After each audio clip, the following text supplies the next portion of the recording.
எல்லோருக்கும் வணக்கம். நான் Malini. Welcome to cook with Malini. நம்ம இன்னைக்கு ரொம்பவே டேஸ்டி அண்ட் ஈஸியான கர்நாடகா ஸ்பெஷல் நீர் தோசையும் நீர் சட்னியும் தாங்க பார்க்க போறோம். ரொம்ப ரொம்ப டேஸ்டியா ஈஸியா ரெடி பண்ணிடலாம். இந்த நீர் தோசைக்கு மாவு அரைச்சு உடனே நம்ம தோசை ரெடி பண்ணிக்கலாங்க. அதனால சிரமமே இருக்காது. ரொம்பவே சாஃப்டா டேஸ்டா இருக்கும். நீர் சட்னியும் பெர்ஃபெக்ட் காம்பினேஷனா இருக்கும். ரொம்ப டேஸ்டியான இந்த நீர் தோசை நீர் சட்னியை எப்படி செய்யறதுன்னு இப்ப பார்க்கலாங்க.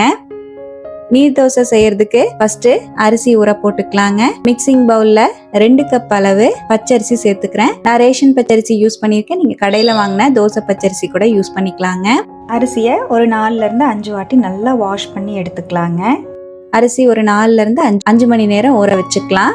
இருக்கட்டும். பாருங்க, நான் நைட்டு தோசை ஊத்துறதுக்காக மதியமே ஊற வச்சிருந்தேன். ஒரு 5 மணி நேரம் அரிசி நல்லா ஊறி இருக்கு பாருங்க. நம்ம நீர் தோசைக்கு மாவை புளிக்க வைக்கணும்னு அவசியம் கிடையாது. மாவு அரைச்சு உடனேவே நீர் தோசை நம்ம ரெடி பண்ணலாங்க.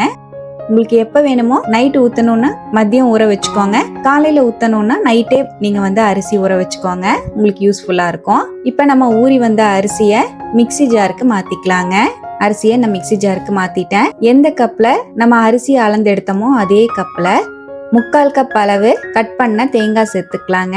தேங்காயில மேல இருக்கிற அந்த பிரவுன் பார்ட் எல்லாம் ரிமூவ் பண்ணிட்டு நான் சேர்த்துக்கிறேன். தோசை நல்லா வெள்ளையா கிடைக்கிறதுக்காக 3/4 கப்ல இருந்து 1 கப் அளவு நீங்க தேங்காய் யூஸ் பண்ணிக்கலாம். நல்ல டேஸ்டா இருக்கும். இப்ப தேங்காவையும் சேர்த்துட்டு தேவையான அளவுக்கு தண்ணி சேர்த்து நல்லா நைஸா அரைச்சிக்கலாம். எக்ஸ்ட்ரா தண்ணி சேர்த்து நீங்க நல்லா நைஸா அரைச்சுக்கோங்க. நமக்கு நீர் தோசைக்கு மாவு நல்லா தண்ணியா தான் இருக்கணும். பாருங்க, மாவு இந்த மாதிரி நல்லா நைஸா அரைச்சிட்டேன். இந்த அளவு நைஸா அரைச்சிங்கன்னா தான் தோசை நல்லா சாஃப்டா கிடைக்கும். அரைச்ச மாவை நான் மிக்சிங் பவுலுக்கு மாத்திக்கிறேங்க. மிக்ஸி ஜார் அலசி 1 கப் தண்ணி சேர்த்துக்கலாம். 1 டீஸ்பூன் உப்பு ஆட் பண்ணிக்கலாம். நல்லா மிக்ஸ் பண்ணிக்கலாங்க. மாவு இனிமே நல்லா கெட்டியா தான் இருக்குங்க. நம்ம தோசைக்கு மாவு பாத்தீங்கன்னா அப்படியே தண்ணியாட்ட தான் இருக்கணும். நம்ம ரவா தோசைக்கெல்லாம் மாவு ரெடி பண்ணுவோம் இல்லையா, அந்த மாதிரி இருக்கணும். எக்ஸ்ட்ராவா நான் தண்ணி சேர்த்துக்கிறேன். எக்ஸ்ட்ரா நான் 1 கப் சேர்த்து நல்லா மிக்ஸ் பண்ணிட்டேன். இப்ப இது அப்படியே இருக்கட்டும். தோசை ஊத்துறதுக்கு முன்னாடி சட்னி ரெடி பண்ணி வச்சுக்கலாம். தோசை ஊத்துனோம்னா சட்னி வச்சு சூடா சாப்பிட சூப்பரா இருக்கும். சட்னி ரெடி பண்றதுக்காக மிக்ஸி ஜார்ல 1 கப் துருவின தேங்காய் சேர்த்துக்கலாங்க. 1/4 கப் பொட்டுக்கடலை ஆட் பண்ணிக்கலாம். கொஞ்சமா நறுக்கின மல்லித்தலை, கொஞ்சமா புதினா சேர்த்துக்கலாம். ஒரு 1/4 கை அளவு சேர்த்திருக்கேன். 1 இன்ச் இஞ்சி ஆட் பண்ணிக்கலாங்க. 5 பச்சை மிளகா சேர்த்துக்கலாம். உங்க காரத்துக்கு தகுந்த மாதிரி பச்சை மிளகா சேர்த்துக்கோங்க. நான் சொல்லியிருக்கிற அளவுகள் 4ல இருந்து 5 பேருக்கு சரியா இருக்குங்க. 1 டீஸ்பூன் உப்பு ஆட் பண்ணிக்கலாம். தேவையான அளவு தண்ணி விட்டு நல்லா நைஸா அரைச்சுக்கலாம். பாருங்க, சட்னியை இந்த மாதிரி அரைச்சு எடுத்துட்டேன். அரைச்ச சட்னியை பவுலுக்கு மாத்திக்கலாம்.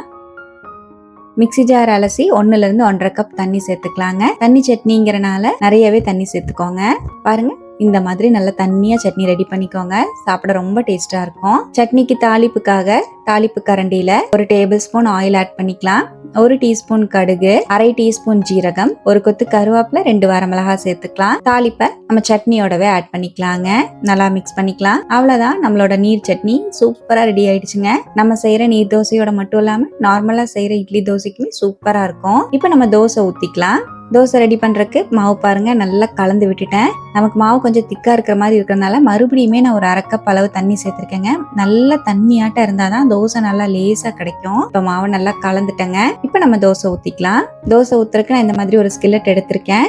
நமக்கு கரெக்டா ரவுண்ட் ஷேப் வரதுக்காக நீங்க தோசை கல்லுலயே நார்மலா ஊத்திக்கலாம். ஸ்கில்லட் நல்லா சூடா இருக்கு. கொஞ்சமா ஆயில் சேர்த்து வெங்காயம் தேய்ச்சி விட்டுக்கிறேன். இரும்பு கல்லுங்கிறனால வெங்காயம் தேய்ச்சிட்டு ஊத்துனோம்னா எடுக்கிறதுக்கு ஈஸியா இருக்கும். இப்ப நம்ம மாவு ஊத்திக்கலாங்க. ஒரு கரண்டி மாவை தூக்கி ஊத்தி நல்லா ஸ்ப்ரெட் பண்ண மாதிரி விட்டுக்கோங்க. அவ்வளவுதான். இந்த மாதிரி ஊத்திட்டு தேவையான அளவுக்கு எண்ணெய் சேர்த்துக்கலாம். மூடி வச்சிடலாங்க. மீடியம் ஃப்ளேம்லயே வேக வச்சுக்கலாம். நம்ம நீர் தோசை பாத்தீங்கன்னா ஒரு சைடு மட்டும்தான் வேகணும். திருப்பி போட்டு வேக வைக்க கூடாது. நம்ம ஆப்பம் மாதிரி தான். பாருங்க, நமக்கு நீர் தோசை சூப்பரா ரெடி ஆயிடுச்சு. பாக்குறதுக்கே எவ்வளவு லேசா சாஃப்டா இருக்குன்னு பாருங்க. நமக்கு ஈஸியா எடுக்கிறதுக்கு வருது. செம்ம சாஃப்டா இருக்குங்க. எவ்வளவு நேரம் ஆனாலும் நீர் தோசை அவ்வளவு சாஃப்டா இருக்கும். இதே போல இன்னொரு தோசையும் ஊத்திக்கலாம். நல்லா தூக்கி இந்த மாதிரி ஊத்திக்கோங்க.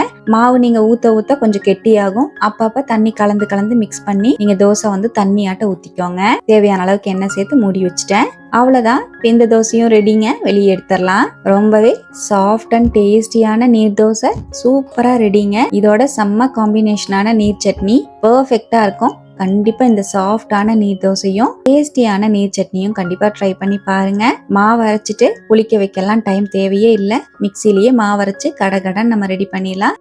கண்டிப்பா இது போல செஞ்சு பார்த்துட்டு எப்படி வந்ததுன்னு கமெண்ட்ல மறக்காம என் கூட ஷேர் பண்ணுங்க. நம்ம சேனலுக்கு இப்பதான் ஃபர்ஸ்ட் டைமா வந்திருக்கீங்கன்னா சப்ஸ்கிரைப் பண்ணி பக்கத்துல இருக்கிற பெல் ஐக்கானை பிரஸ் பண்ணி வச்சுக்கோங்க. லைக் பண்ணுங்க. ஃப்ரெண்ட்ஸ் அண்ட் ஃபேமிலியோட ஷேர் பண்ண மறக்காதீங்க ஃப்ரெண்ட்ஸ். தேங்க்யூ.